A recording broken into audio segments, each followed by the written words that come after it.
you believe that we started recording right in the middle of 2020 with all of the COVID and lockdowns going on around us, unable to meet up? So like many a young gentleman, we turned to the internet for our entertainment. Tried to find a place where we could meet up and talk about the good, the bad, and that time that Stu saw a pelican on the canal. In order to facilitate our dreams of answering all of the big questions in film, and after a few attempts at recording via other methods to various levels of success, we found Zencastr, a super easy web-based one-stop shop for recording. Log in and you're ready to record in a matter of seconds. It doesn't take a tech genius to get high quality audio or video. And on top of that, the one time we have had an issue, the fact that the multi-layered backups are stored locally means it's easily fixed all in browser. There are plenty of tools you need when you start podcasting, so let Zencastr take that headache away, as it offers a place to record, edit and distribute all from one website.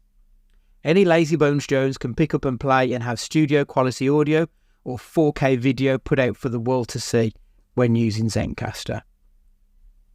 Go to zencastr.com/pricing and use our code CAGEFIGHTING and you'll get 30% off your first month of any Zencastr paid plan.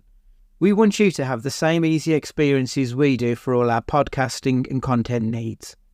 It's time to share your story. And now, hit the music.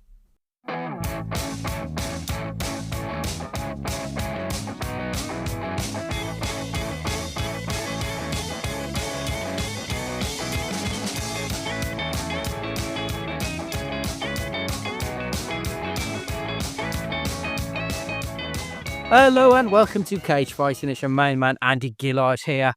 Short's weather was fucking threatening, but it light touched you. It's gone bastard freezing again. I think Short's weather was an illusion.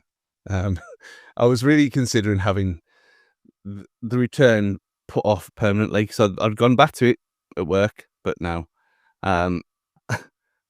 It was so ridiculous. I mean, people know that we record these on Sunday, so I literally had to have a 45-minute heat bath to warm up because I've been outside at Anfield. It wasn't even like it was minus. It was 2. He said it was 2 degrees. There was no wind. It was just fucking freezing cold. There was no wind chill. It was just cold air that didn't move around, and you're packed in there as well. It's an old stand. It don't make any fucking sense at all. No excuses. But the good thing, though, I did on the way back, I did listen to Live Through a Lens, which I haven't listened to for a long, long time on its own. After watching Better Man, finally. And is Better Man one of the best films of 2024? Was I right? Quite easily. Absolutely incredible, isn't it? It's never in doubt, was it going to be good? But I thought it might be good in a kind of kitsch fun way. But not like that, and not as emotional. I mean, like Emma was right, who I was talking to on Twitter about it the other day. They marketed this so badly, especially for Americans who don't know who he is. You don't really know. You need to know who he is. It's probably preferable that you don't really, and go into this kind of blind because. Yeah, I'd agree with that actually, because like his music's kind of dated, and if you weren't there, you probably haven't got the love for the music now. I don't think anyone younger than ourselves who weren't there then, I don't think you're going to you're not going to connect with Robbie Williams at this point, are you? So I think you're right. They probably are better off going in knowing very little. Yeah, and which is what she did. She said, she's making up for being an ignorant Robbie Williams American. And listen to the back catalogue and the greatest hits from now on. But yeah, I thought, you know what, inevitably got to lose, so I'll put something on there I know I enjoyed a long time ago. And you're probably talking good. I mean, I've got all of them. I've got all the CDs. Even the one where he was at Stamford Bridge on the cover, which for some reason. Think when you're winning. Yeah. Yeah. Because you sing. I've got them. I can't quite see from here. And then you had Swing the Year after, didn't you? Yeah, you did. Yeah. But yeah, I thought I'm going to listen to Live Through a Lens. And you know what? There's some songs on there that you can see where the Oasis influence came from. Yeah. Because I listened to the same album after watching the film. And you can hear he's doing this pretend Liam Gallagher drawl every now and again. You hear it, and plus, like, there's quite a few guitar riffs. Like he's trying to be the Brit pop princess sort of thing. Almost, you can hear it definitely. Yeah, and it really works as well. Because if you put him in, like we talked about indie slot before, like Suede and things like that. I know people who like Suede are going to attack us. And shit bands like People love Suede as well, and I don't get fucking. You can fuck off with your Pulp are amazing. but that kind of thing, that era, Cast and the Lars and all that kind of stuff.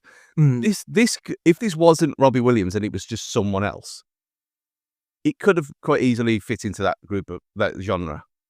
Because Yeah, I still agree. Yeah. it belongs there. And I started listening to the next one as well. And like Strung, there's parts of Strung that sound like All Around the World. Yeah, I'd agree with that. The riffs are the same, the guitars are the same. It's amazing. Yeah, and I really like No Regrets. I think is one of his strongest songs that I don't think gets the recognition.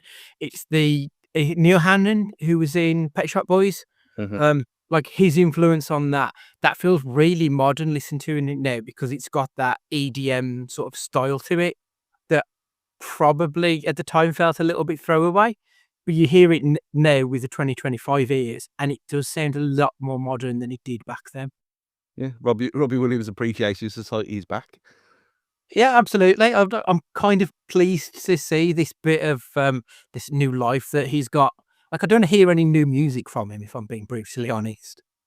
I think at this point in his career, I don't know what he's got to say that would be particularly interesting to hear. But I'm not disappointed to see him getting a bit of love that he probably has deserved that never really came his way from the general public. Yeah, totally.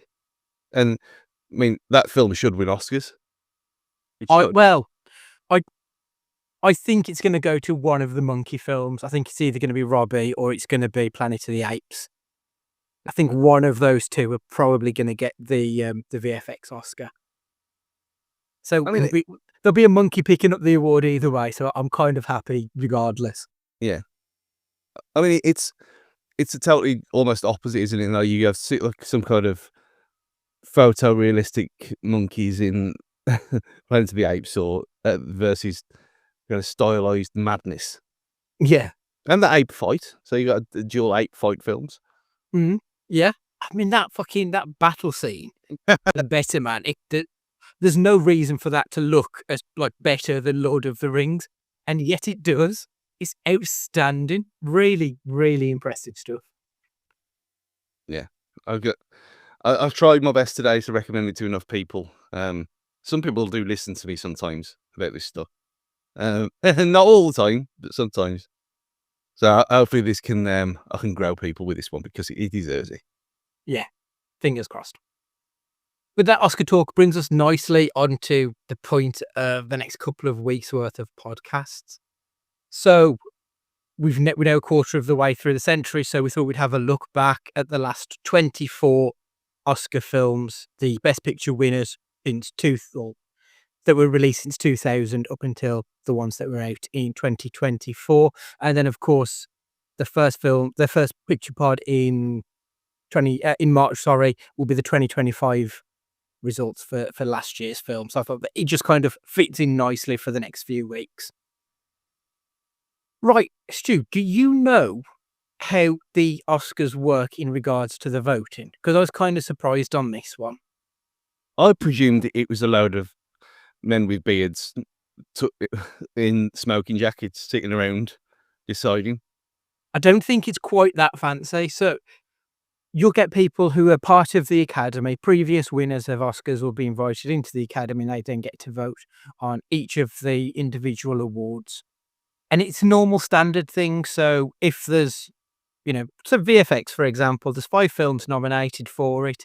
And whichever one of those 5 gets the most votes wins the Oscar. It sort of makes sense, doesn't it? So in theory, the one that wins could have got 40% of the votes, and then the remaining 60 was just split between the other 4 films. It doesn't work like that for the Best Picture, though. So what happens with the Best Picture is the Academy votes on it. Also, the Academy ranks the films 1 to 10.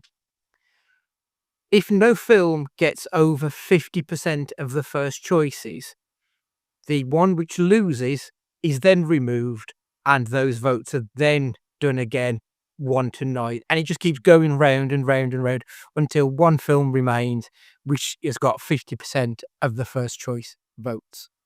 It's like Fortnite. Sort of, yeah. So it's not really about the best film. It's more broadly the most likable film. So I think that's why we get stuff like Coda that has sort of snuck through to pick up the Best Picture award when it wasn't really beloved. Like, nobody spoke about it before the night, and nobody spoke about it in the years since. It was just kind of likable, but it wasn't loved. And I think that's a bit of an issue with how this works, and probably why we get some of the films that we'll be discussing over the next few weeks. Right, so 2000. So the films that was released in 2000, partway through the list, they went from 5 films to 10 films as the Best Picture. So 2000 films.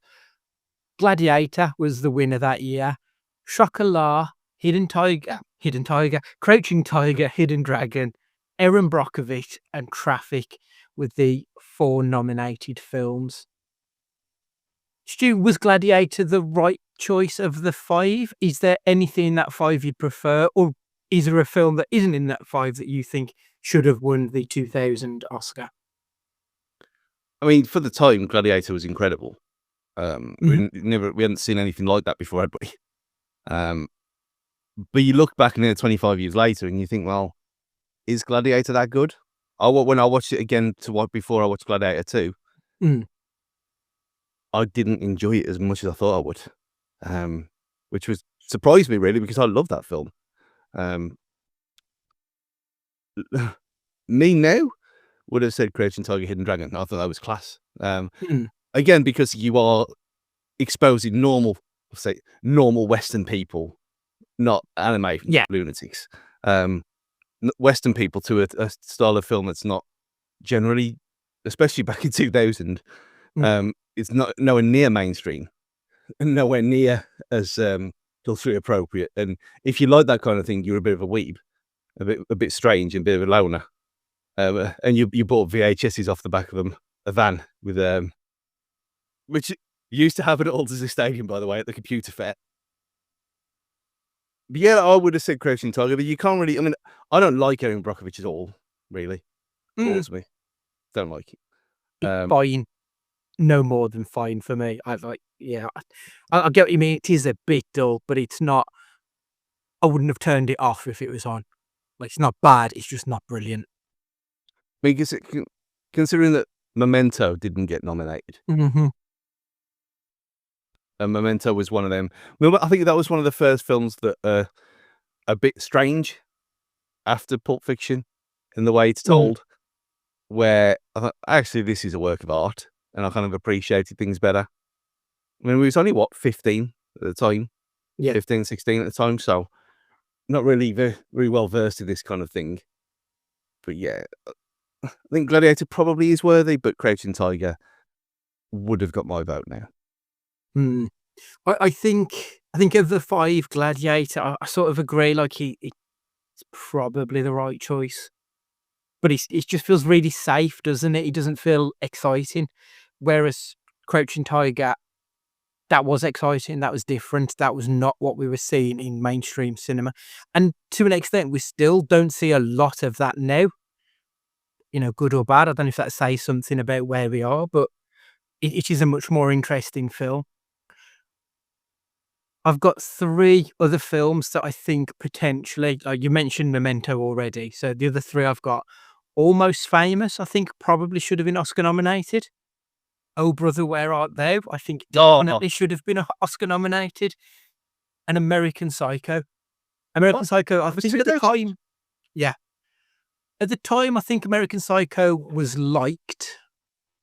I think it sort of had like a second life over the last maybe decade or so, where people have revisited it and seen more than was probably seen way back when. I believe it would have been eligible for this. I pulled up a list of just films that were released in 2000. I know with how the Oscars windows work, we might get the dates slightly wrong, but for me, I think American Psycho is probably the 2000s film that has got the biggest legacy, I believe. So that's the one that I can't look past personally, is American Psycho.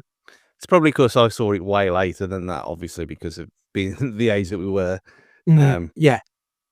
and seeing it on DVD, because of, again, word of mouth for what it was about, in the pre-podcast era.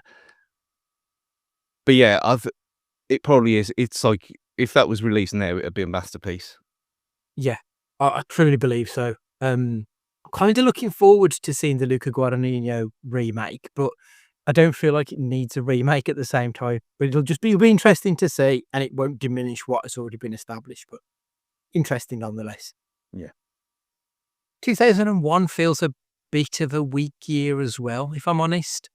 Moulin Rouge was nominated, as was Fellowship of the Ring. In the Bedroom, Gosford Park, and the winner that year was A Beautiful Mind. I've never even heard of In the Bedroom, if I'm honest, let alone seeing it.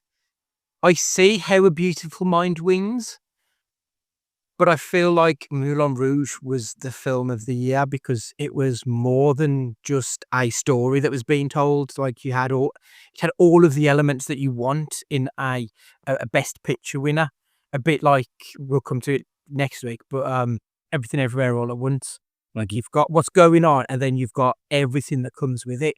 And that was Moulin Rouge for me. I think that's definitely the one. I'm a bit surprised Training Day didn't make the 5. Just going to say Training Day. Yeah. Would that be your winner, would it, Stu, Training Day? Or Yeah, I mean, even my love of Lord of the Rings, Fellowship's not the strongest of the films. And we'll come to that anyway in a minute. But yeah, like you said, In the Bedroom doesn't even exist, made up. Gosford Park, if I've even seen it, I don't remember it.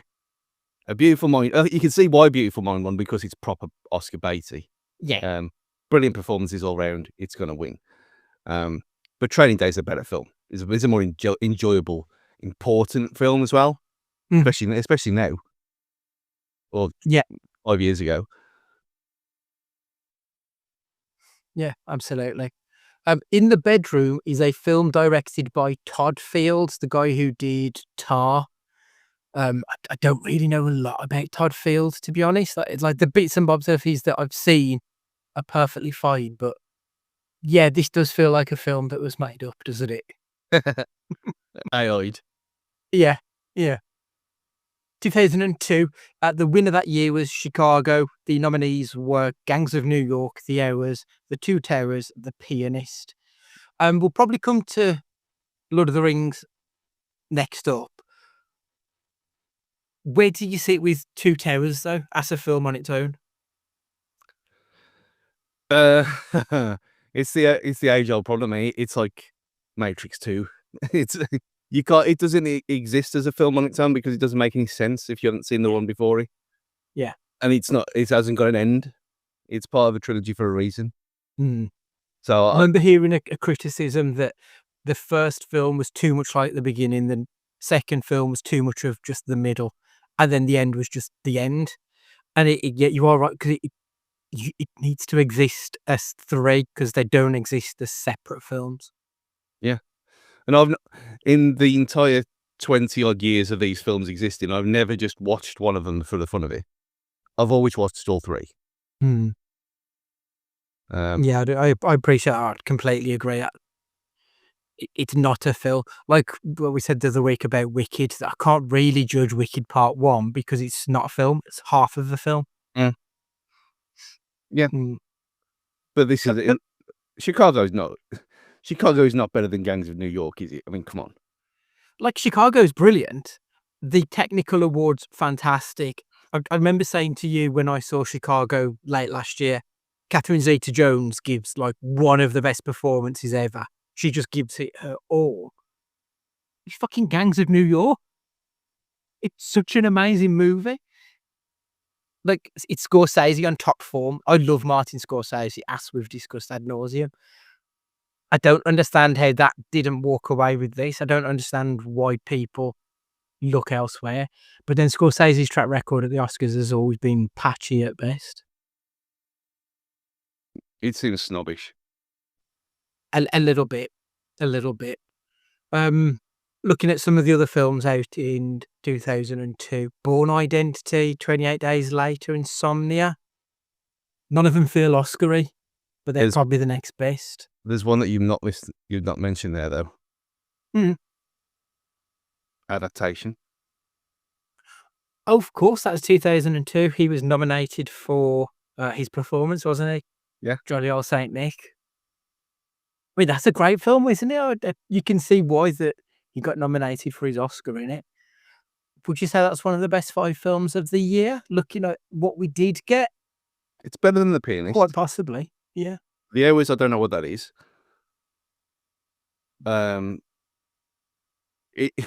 So if you take them two out, it deserves to be in there.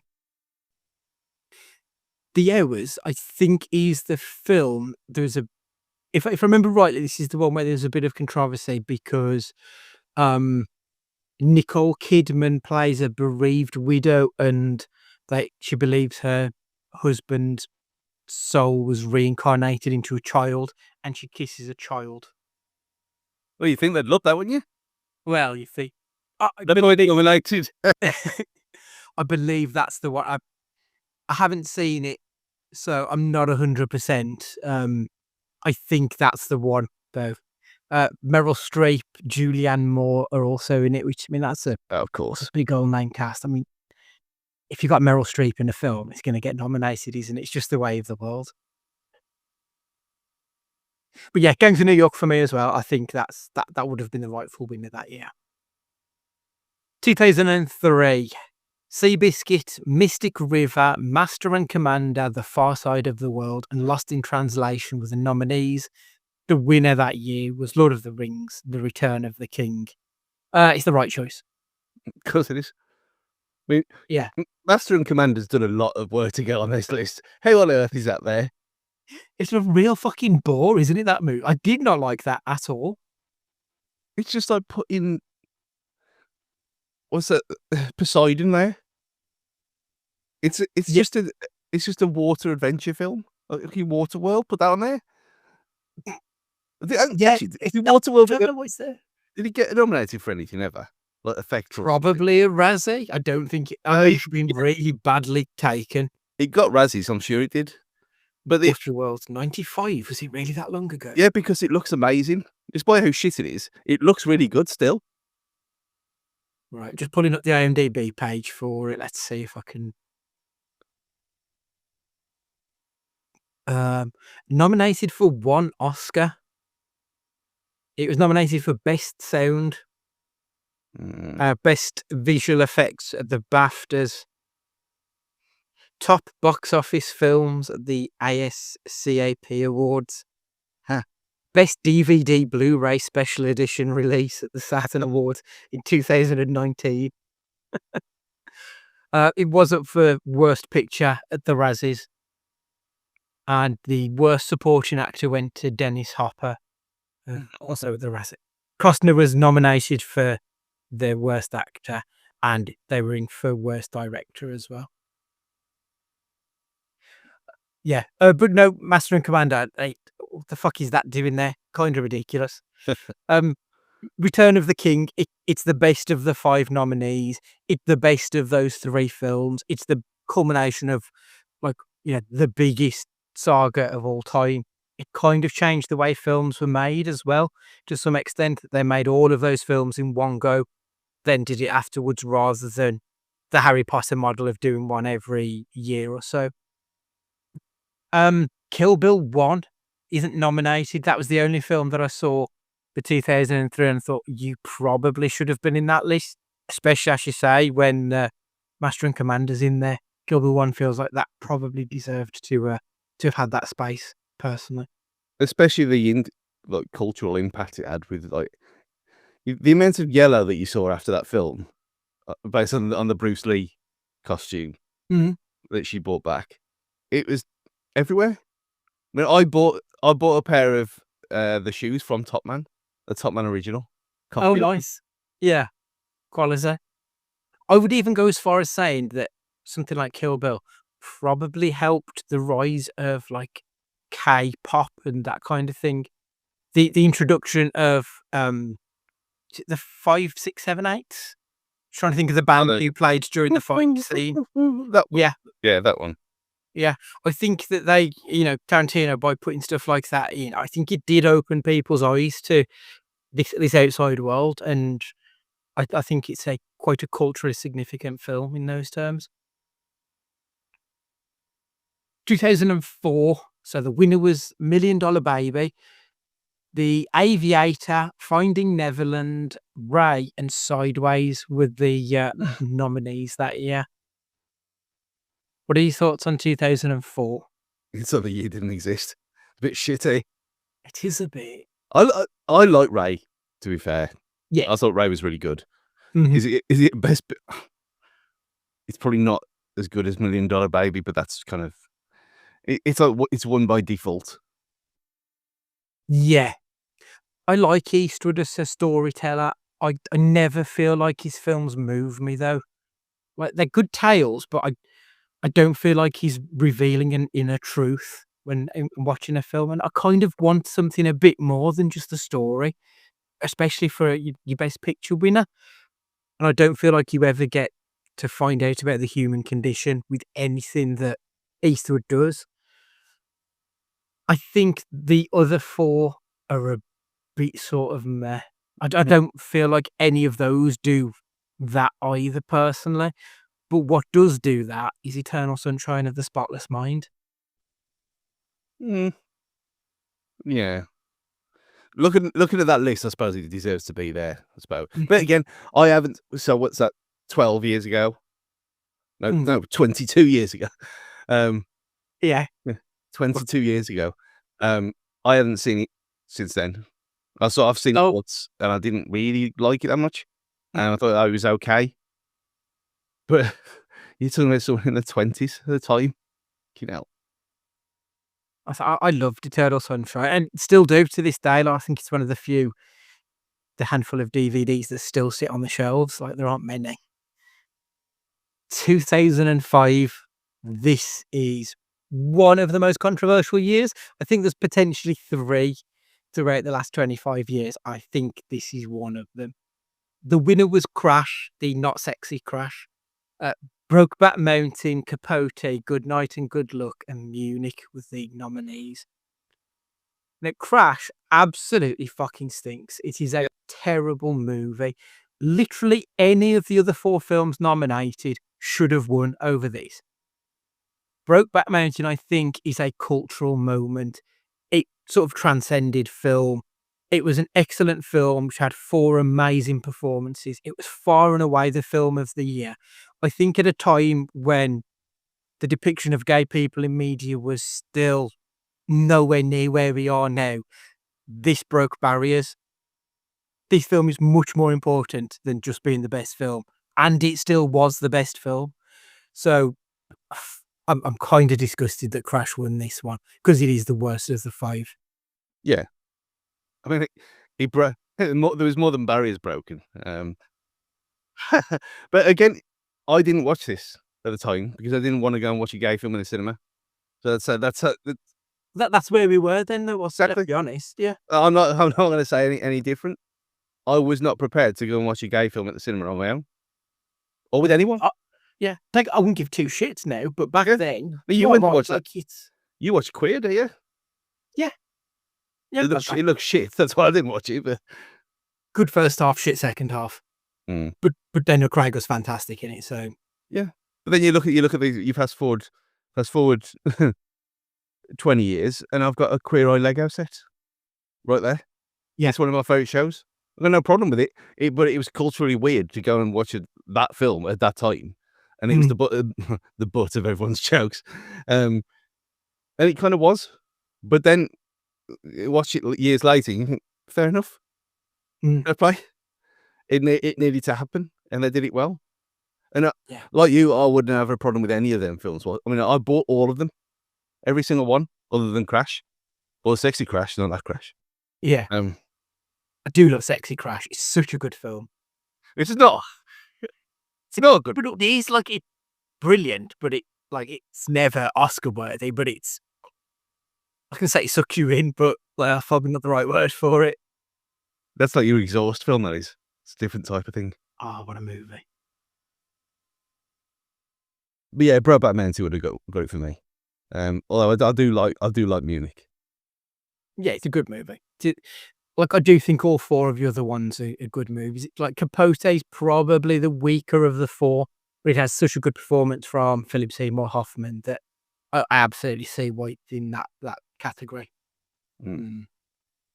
A year later, then 2006 nominees: The Departed, Babel, Letters from Iwo Jima, Little Miss Sunshine, and The Queen were nominated, and The Departed was the one which won. It's not Martin Scorsese's strongest film. Might not even be the best film in 2006, but I won't argue against Martin Scorsese getting a legacy recognition, if nothing else, at this point. Prestige probably is my film of that year. Pan's Labyrinth, I do have a lot of love for. That'd probably win the best foreign language movie, but probably The Prestige should have won that year, if I'm being brutally honest. Yeah, 100%. I hadn't even seen it until, what was it, 4 years ago? Prestige. I know we were doing this when I watched it because we were talking about doing all the Nolan films at the time, and we never got around to doing it. And it was one of the three that I hadn't seen. There's still one on that list. But yeah, I didn't know anything about it. I went in completely blind, so it was What a treat! exactly. I thought, how have I missed this? So yeah, it's better than The Departed. But The Departed is better than the other things listed there. Yeah, I think it is. Babble's all right.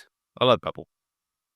I know I've seen it, but I don't think I could tell you anything about it because I think I saw it at the time and it just didn't leave a mark on me. I just sort of remember it being a kind of average film. Mm. I enjoyed Little Miss Sunshine. That's got a really good performance from Steve Carell and the young lad who gets told that he can't join the Air Force. I can't remember his name. Duke. I'm gonna have to Google it. Little Miss Sunshine.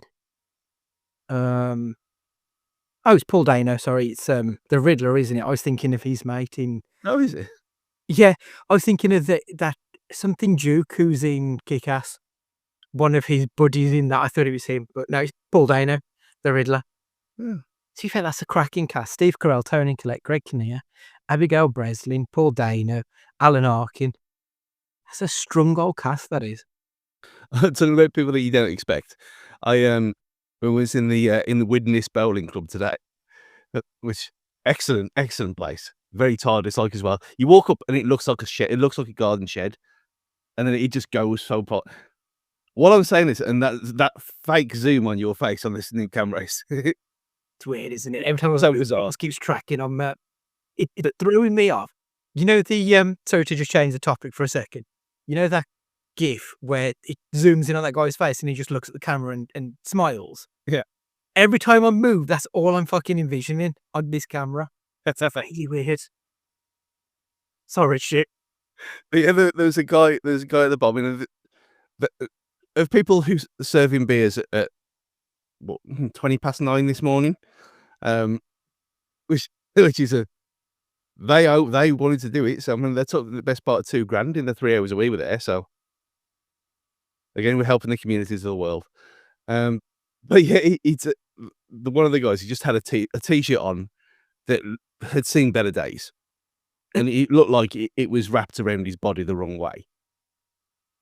And he just so happened to look like Vincent D'Onofrio in Men in Black. Like he looked like his skin wasn't his own. And when I was talking about it, and I went, you know, Vincent D'Onofrio is. He said, you've seen Daredevil and all. Yeah, but he's not in that one. Yes, he is. So I had to get the old pictures up and I went, look. I'd never guessed that was the same man. I went, well, he very much looks the same. He's just bald and big. Yeah. Daredevil. I've got to admit, when I saw Men in Black probably about 5 or 6 years ago, I didn't realise that it was Vincent D'Onofrio. I'd probably become more aware of Vincent D'Onofrio's work over the last decade than I was for any of the years before it, in fairness. So I wouldn't have known who Vincent D'Onofrio was at the time. But you watch him in that and you're all of a sudden, it's like, holy shit, that's the guy who's like one of the best villains in the entire MCU. Just an incredible performer. Proper comedian of an actor, I think, D'Onofrio. Everything he does, he's different. Yeah. Have you ever Even seen in- Full Metal Jacket with course. him as Gomer Pyle? I mean, that's a tremendous film. There's he did a series, was it Oz or something like that? Mm. He was great in that as well. I think he's one of these underrated actors that he doesn't get the flowers, but probably everyone's seen a film and loved a performance of his, but maybe not recognised it as such. Or they don't know or don't know his name. Yeah, he's that one from that film. Kind of an actor, isn't it? But he's always brilliant. Yeah, I've got a lot of time for D'Onofrio. 2007. No Country for Old Men was the winner that year. Atonement, Juno, Michael Clayton, and There Will Be Blood with the nominees that year. How do you feel about that year, Stu? Completely agree with you.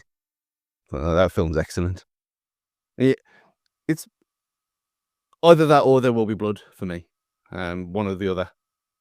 I don't. I could, if Juno had won, fine. You could kind of understand because everyone is great in that film. Yeah. I'm not going down that road. I'm not getting caught out again. They are brilliant as well. But yeah, No Country for Old Men is again like a film that you don't really see that often anymore and hadn't at the time.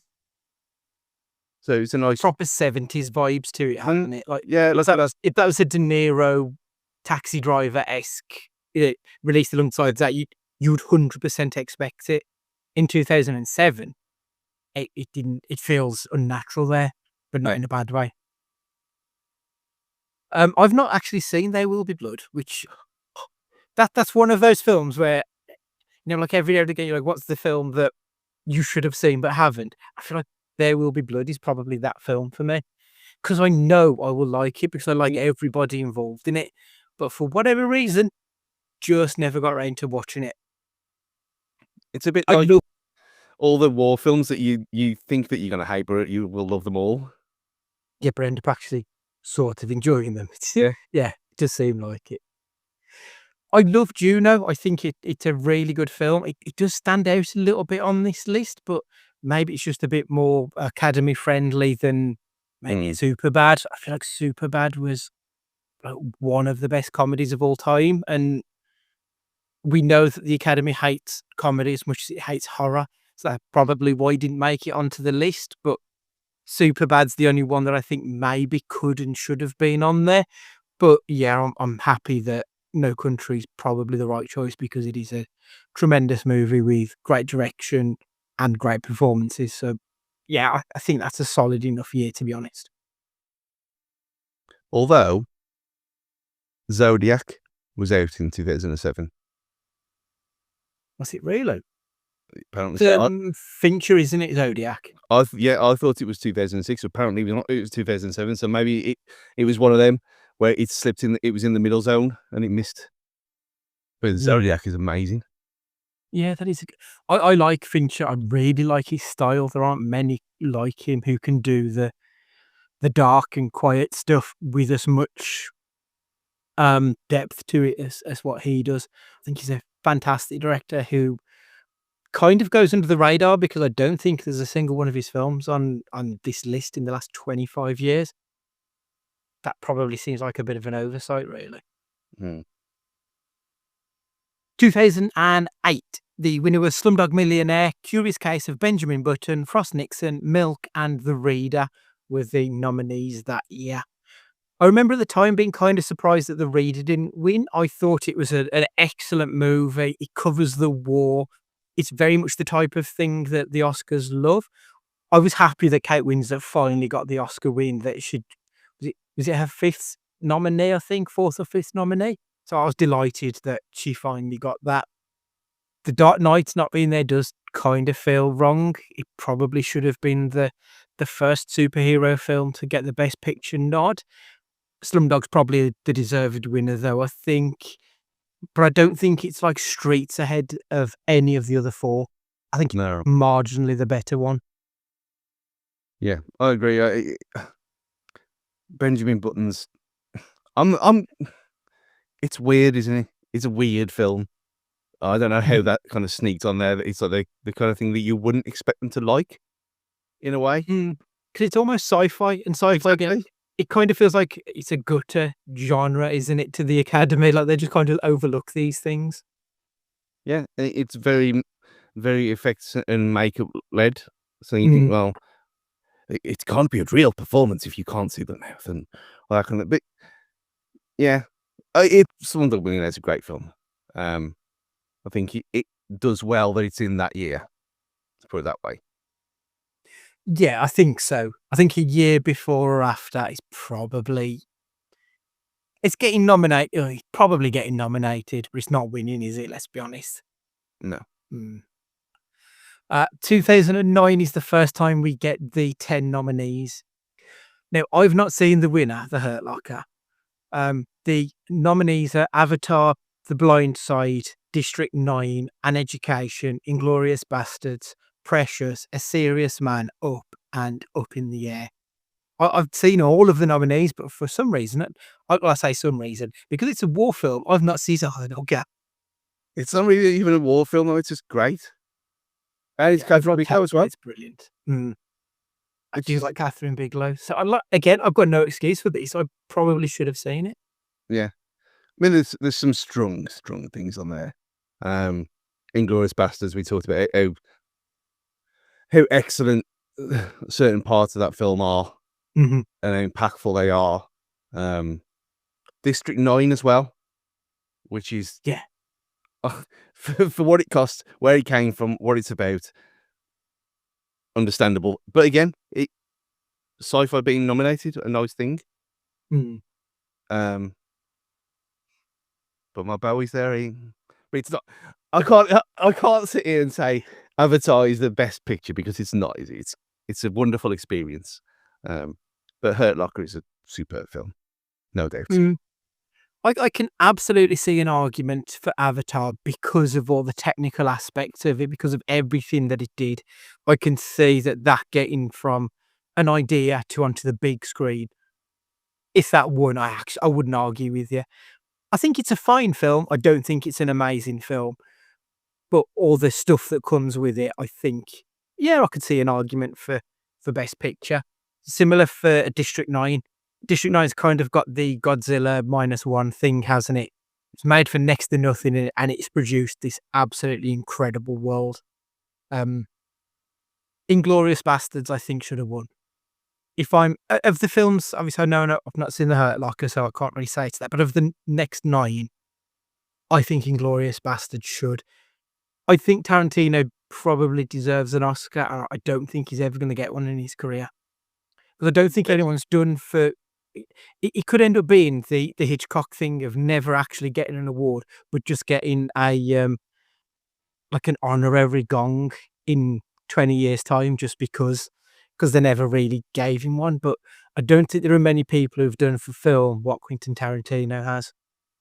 It's too cool, eh? That's a problem. A little bit. He's still a bit of an outsider, isn't he? Even though he's very much one of them.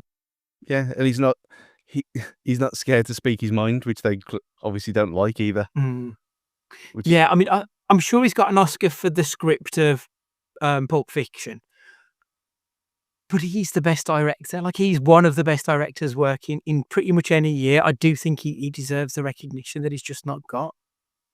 Maybe Jackie Brown should have been his year, you know. Because the more I think about it, the more I think of the direction of that film, I wonder if that might be the best directing work that he's done. I can't believe this is the same. We've mentioned Jackie Brown. I mentioned Jackie Brown on Twitter yesterday.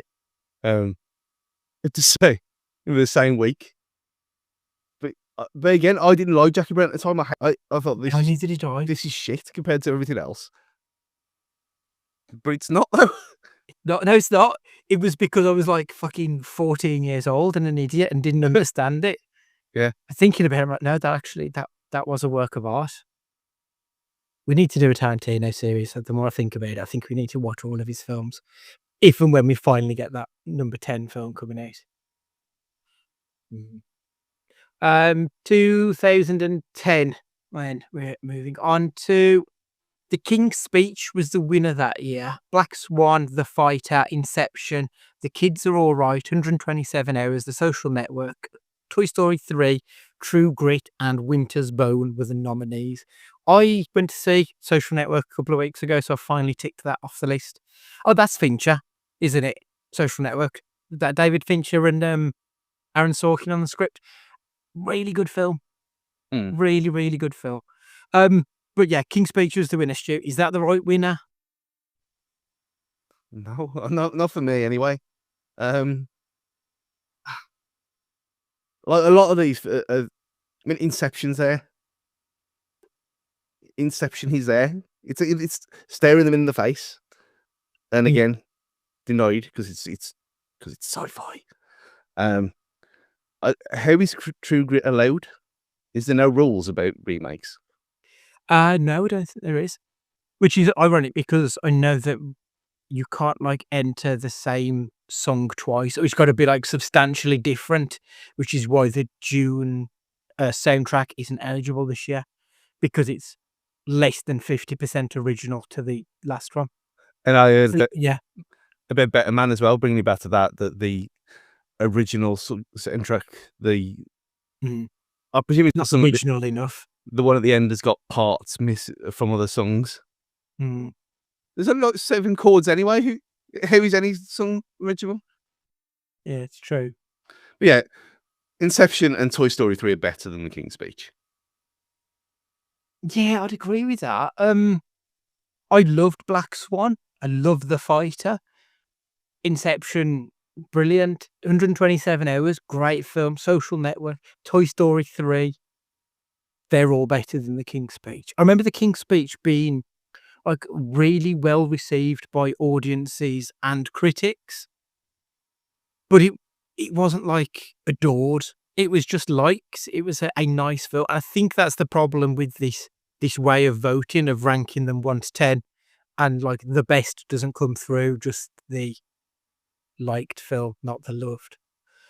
Yeah, Social Network I think is a tremendous film, but Inception is big, it is bold, it is literally taking dreamlike ideas and turning them into a reality.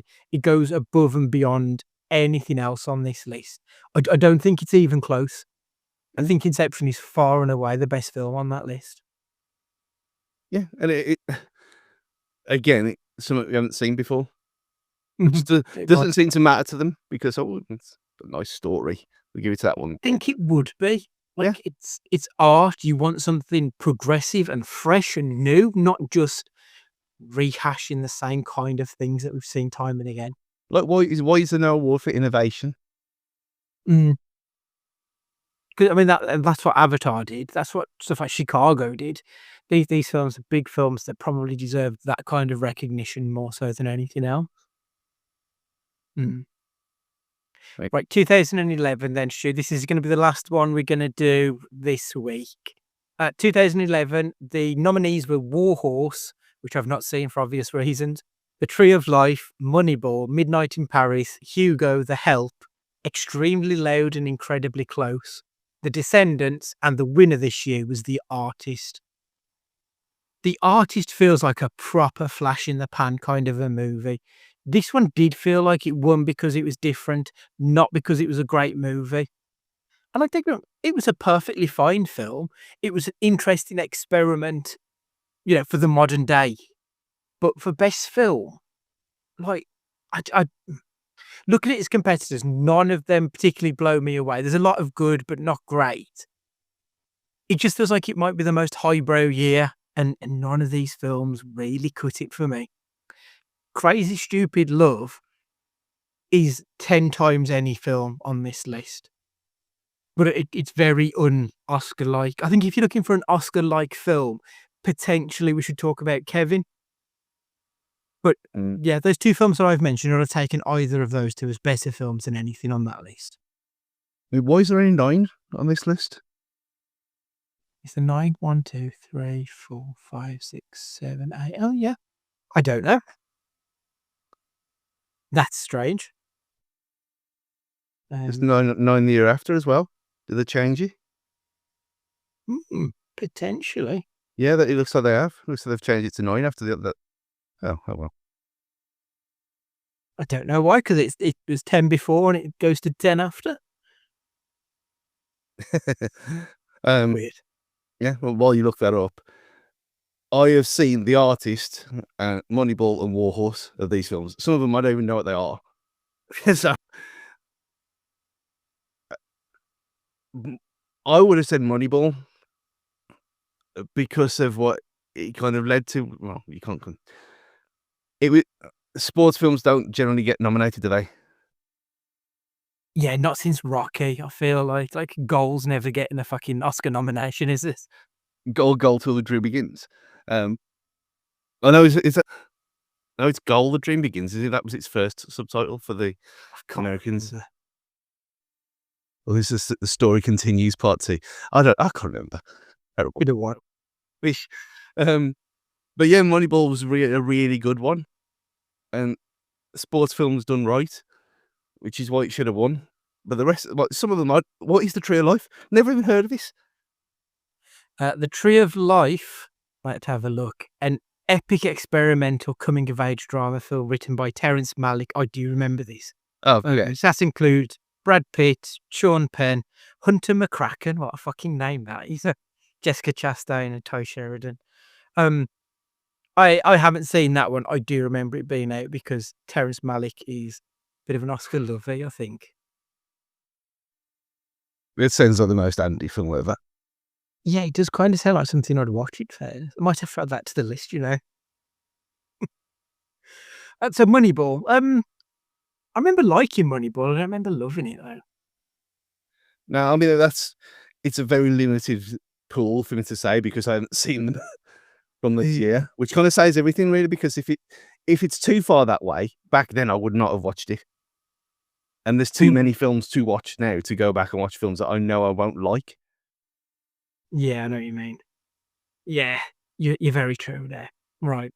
Okay, right. We're going to take a quick break here and then we're going to be back and we'll be discussing Butcher's Crossing from 2022, another Nick Cage Western movie.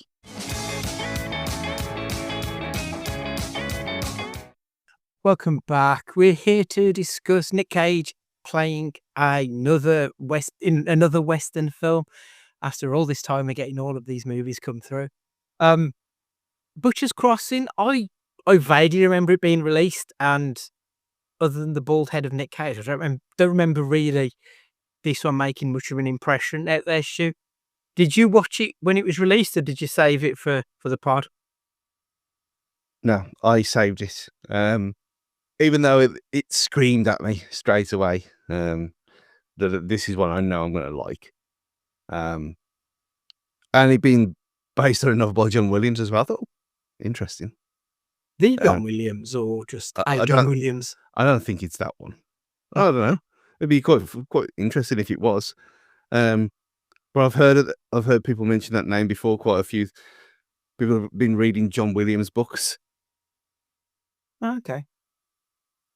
So this film, the story follows Will Andrews, a naive Ivy League dropout who travels to a frontier town in Kansas, 1874. Seeking adventure, he joins a buffalo hunting expedition led by the experienced but intense hunter Miller, played by Nicolas Cage. The journey takes them to remote Colorado Pass, where they find a massive herd of buffalo. As they hunt, Miller becomes obsessed with killing every buffalo, leading to a brutal and relentless slaughter. The expedition faces harsh conditions, and the team become trapped by a blizzard, forcing them to endure a harsh winter in the mountains. Nick Cage looked good with the bald head and beard, did you not think? Yeah. He looked younger. He pulled it off. He looked really good. And I know I'm fucking biased, but it suited him. You should think about starting the podcast looking at the films of Nicolas Cage. But he did look very slim as well. Like he looked proper in shape in this film. Compared to the old way, where we looked haggard as fuck.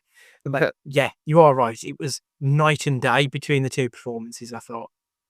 Yeah, this one being good. Spoilers, but Mm. yeah, I thoroughly enjoyed this. Okay. Very much my kind of thing, and I've seen the other guy who every single time I forget his name because his name's Fred Hetchinger. I've seen him in a few things. I thought, oh yeah, you're like a pretender to the throne. He's in Thelma and Crow and the Hunter. Oh yeah. Yes. He was good in this. He was great in Thelma as well, to be fair. News of the World, he was in that. Yeah, he's got a few Pa- decent credits, to be fair to him. Pam and Tommy, White Lotus. So yeah, so he's doing quite a few things. He's just one of them faces that you can't, again, like we're talking about the Nofrio, where you know the face and not the name. Mm. Yeah, I thought he was really good in it. I thought, yeah, a novel idea in a way where you got this kind of college loser who thinks he can do a real man's job. And Yeah.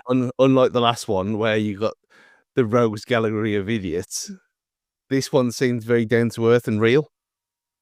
Yes, absolutely. I mean, going on to the good, bad, and crazy, my goodies that it felt so authentic. This film did.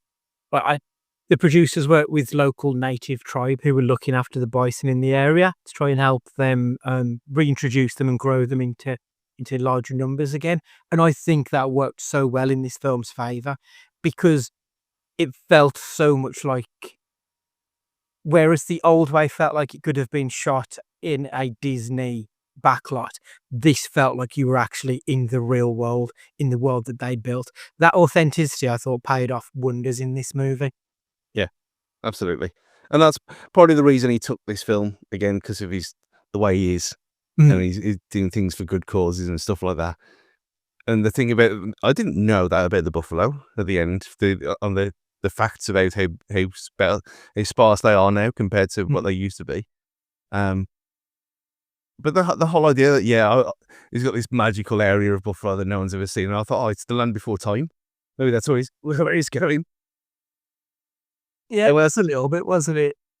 When they're going over the thing, Petrie. No Petrie in this film.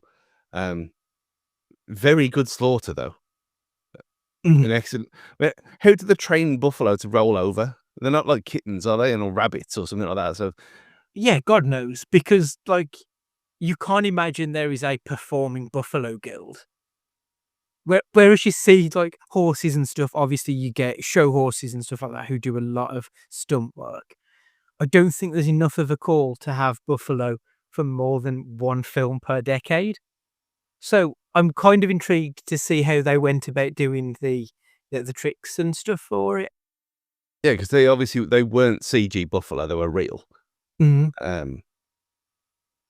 Obviously the blood and stuff's been added later, but to get them to roll over and play dead, and the one that kept staring into the camera, Yeah. that's pretty obvious. That's pretty easy to do, I would imagine. But I thought that it was really, really well done all round. There was no dodgy performances in this film, which I didn't expect. I thought it was going to be stupid again. Yeah. What have you got in for your good? I mean, you kind of stole my words by saying how everything felt so grounded, because it did, and it was, and the fact that he went to learn language again. Yeah, he does kind of just love a performance where it's something different. And I've always appreciated that about whatever we've watched with Cage is he always swings for the fence. Even if it's for something stupid, like we said with the exploding eye thing in Season of the Witch, like he did because his eye exploded. But I appreciate that was enough to get him excited to do a film. Yeah, because how he was speaking was like how you expected people in the 1865 or something like that, 1874. Yeah, so it wasn't the way he was speaking wasn't a way, like a modern way of speaking. It was like hard to describe. Mm. Yeah, as you say, it felt of its time. Like, it was grounded. It felt real, I think. Yeah. Uh, There was it a lot of research put into this film to get it as authentic looking as possible. There has to have been. Mm. That was my good part. Yeah. What have you got in terms of the bad? Uh, there wasn't much, to be honest, because then it did kind of drag a little bit in the where there was Mhm. where I expect that where it started with the seasons and it like had fall and winter, and I thought, okay, what we're going to do now? And they said, yeah, we're going to be digging in for months. Mm. Oh god, this is going to be a bit of a. And I thought his kind of descent into wild man was very quick in comparison. Yeah. Like he was this college kid and he had nothing, but you are covering like 3 months in this 3 or 4 months in the space of what, an hour and a half maybe. Mhm. So that you're gonna get that, I suppose. But he just seemed like a different character at the end compared to what he started off as. We didn't see the transformation really, other than hold on being underneath some buffalo hide and the snow. Yeah. I've got a couple of bits. One of them also includes the Will Andrews character. He's the character we're supposed to identify with in this, and he just felt really underdeveloped. Like, it felt like there wasn't really a lot of depth to his character. We found out that he wanted to start this story and chronicle it, but he felt like he was a bit part player in this, and I Yeah. feel like he probably should have been a bit more involved, because it was very much a surface level thing that we never got to see the depth of why he was the way he was and how it affected him and the person he became at the end of it. It just sort of happened. And I felt like that was lacking. Like, the film was a little bit too vibe based for my likes. There wasn't a lot of clear direction. So it was a little bit uneven paced throughout the movie. So, like, the bit where they got trapped by the blizzard, that probably should have been the focus of this movie. But we spent almost 2/3 of the film showing Cage as this obsessed man. Like, they really focused in on that, and then this thing happened at the end, and we just moved on. Mm. And I just wanted a little bit more focus, I think. And I think this is a director issue. I don't think this is on the cast whatsoever. I think it was all very, yeah, vibe based. I think that's the best way I can put it, really, because there just wasn't enough drive to the movie for my liking. Yeah. Yeah, I think just coming across the same problem just from different angles Mm, that he could have probably done with a better editor as well. Maybe would have yeah, helped. yeah. Because they could have done like the getting the band together, going and shooting. They could have done all of that in like 40 minutes and told us who Nick Cage was and why we should be scared of him and be scared for him, and then give us all of the stuff about the blizzard and really focus on them trying to survive this 3-month period of a blizzard. But that blizzard stuff felt like it was 5 minutes. Yeah. But that's the danger. That's, you know, the point of the film. That's where the danger lies for them. I don't know why you'd skip over that personally. I think that should be the focus. Yeah, and the villain character was, well, he wasn't really he was the villain of the piece rather than the environment was the villain really. Mhm. Yeah. Um, but he was just a bit of a bellend. Like he was, I don't know if we were supposed to hate him or it was like, what what are we supposed to think of him? Is he just mercenary here because that's what he's portrayed as? But then he's kind Mm. of like, well, okay, he goes rogue with the other guy, and yeah, well, he's sort of just, what is he? Yeah, I get There's just something missing. there was nothing to, like, be scared of with him. Mm, He was an annoyance. He wasn't a out and out villain as such, was he? Which is a bit disappointing, I think. yeah, but and the crazy, I mean, we kind of mentioned the crazy with it. He's constantly doing that with a blade on his head because he had actually shaved his head rather than wearing a skull cap thing, Mm. and like he was proud of it and he was pointing it out that but he looked like he liked it. his future. He knows what he's going to be doing. But the Uh, whole thing about the whore as well, how he was like mm, winding, like how that was like she was just there and then she was gone, and then she was like a thing brought up later on to get it in. Like yeah, like it, that was fucking months ago in their world, and why are you bringing it up now? Like, yeah, that was very out of the blue. yeah, like he was clearly a virgin. He came too soon. We all know that. That's what happened there. Mm. And Uh, the way he ran out the door, that yeah, we all know what's happened here. And he never got his end away, and then the old roguish called her his future wife, as he saw her at the time. Whore and trying to get to it, just bizarre. But I guess this is why it was a straight to digital release, and it's got like 5.5 on IMDb, because yeah. as always with these things, it's an excellent idea, kind of trapped within a very small budget and not much Mhm. choice. When Yeah, there was something excellent there, so it's a shame. I'd agree with that. I think in the hands of a more experienced editor and director, this could have been something special. My crazy, I did put this out in a tweet, but back in 2022, we said that we'd quite like to see Cage do a traditional Western. I think it was after we watched Prisoners of the Ghostland, which is sort of like neo-Westerny. And then he films this film in 2022. In 2023, he filmed The Old Way. And then in 2024, he filmed The Gunslingers, which will be out here next month. Like, he's taken our advice and run with it, I think. So I do find that kind of crazy. So, did you enjoy the film? Would you recommend it? What do you reckon, Stu? Yeah, yeah, I did enjoy it. Despite its flaws, and it has Mhm. got them. I did enjoy myself watching it. Phone checking 0. Mhm. I didn't look at the time. I was, even though he kind of, I thought the malaise in the middle. I thought at first it was intentional, but then afterwards you think, nah, it wasn't. It was just bad debate. Um, but yeah, I mean, I gave it a 6 on IMDb when I went on there. Mm. I don't think it's any worse than that personally. Um, but it's got too many flaws to give it anything more. But yeah, I thoroughly enjoyed it. Mm. I enjoyed it more than The Old Way. But I thought it was a lot better, yeah, a lot better than The Old Way. But it was a bit plodding as well in parts. Like, I couldn't say that I liked it.